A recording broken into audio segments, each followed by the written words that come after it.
Technical changes వచ్చే అవకాశం ఏమైనా ఉంటుందా? అంటే ఇప్పుడు ఆల్రెడీ అంతా ఆన్‌లైన్ అయిపోయింది. హా, ఆన్‌లైన్‌లోనే అంటే యాక్యురసీ పాయింట్‌లో నుంచి, టైమింగ్ పాయింట్‌లో నుంచి ఏదైనా ఒక 2 అవర్స్ ఎగ్జామ్, 2 అవర్స్ ఎగ్జామ్ అనుకోండి. ఎగ్జాంపుల్‌గా చెప్తున్నాను.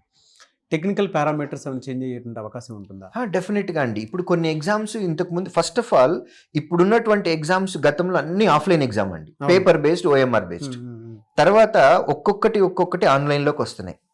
ఫ్యూచర్లో ఆంధ్రప్రదేశ్లో కానీ లేదా తెలంగాణ స్టేట్స్లో కానీ పెట్టేటటువంటి స్టేట్ గవర్నమెంట్ పెట్టేటటువంటి ఎగ్జామ్స్ ఆన్లైన్ కూడా అవ్వచ్చు. More transparency.